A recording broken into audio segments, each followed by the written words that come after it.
जी सांग मैंने कहीं एकाठी हेलु और आज क्या मैरिज को गलु भिडियोटी लास्ट जाके देखु जानीपारे। तो हाय सांग मैंने नमस्कार welcome to my mini blog. तो आज What? आम स्कूल सांग वर्षार मैरेज। तो से जेहेतु आम स्कूल सांग मैंने देखा Oh ही my नथिलु एते god. दिन पर से आम टिके मजामस्ती कर जाऊलु।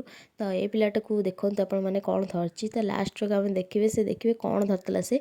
तो तापर गेट कती पड़ी पहुँची गलु देखो बढ़िया डेकोरेट सुंदर भाव में होता। तापर पहुँची गलु स्टेज उपरको। तो स्टेज उपर पहुँच सारा सांगने सहित किसी मिसी कथबार्ता हेले। तो मुझे भिडियो टे नहीं आसली और मुझे ता सहित कथबार्ता सारापर से हाई एटी करदे। तापर देखो ये आम कंढे आम स्कूल बेल सांग सी मैरेज कर तार गोटे झील भी होती से झील को समस्ते घेरी होती मैंने सुंदर Oh देखा my god. तारुलिया होती। आम पलि आसलु गुपचुप खाइबा से गुपचुप खाइलु।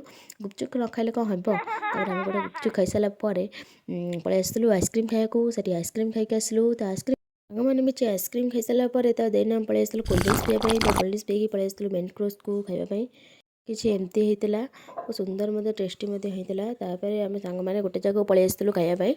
तो ये खाई मजा मस्ती तापर सांग मैंने पलि आसलु ये खीरी खाइबापी। तो ये देखो आम गोटे जगह आम 3 जन खाऊँ खीरी। तो ये लोग कहते जे खाइबाटा एत टेस्टी जे मुझे खाई भी पारुनी। तापर आम पलि आसलु सांग मैंने पलि आसलु गोटे जगह बसिकी गपसप हाँपाई जेहेतु एत दिन पर देखा नाला से। तो ये पिलाटी से गोड़ पर गोड़ पकईकी गोटे प्रवचन दौरान। यहाँ हूँ पार्ट 1 ब्लॉग। तो पार्ट 2 टा नेक्स्ट ब्लॉग में देखिए। तो वर्षा को आम कौन कौन गिफ्ट देलु कौन ना सीटा आम नेक्स्ट ब्लॉग आपने देखिए। तो भिडियो जब भल लगी है तो लाइक शेयर सब्सक्राइब कर भूल रोचे जय जगन्नाथ।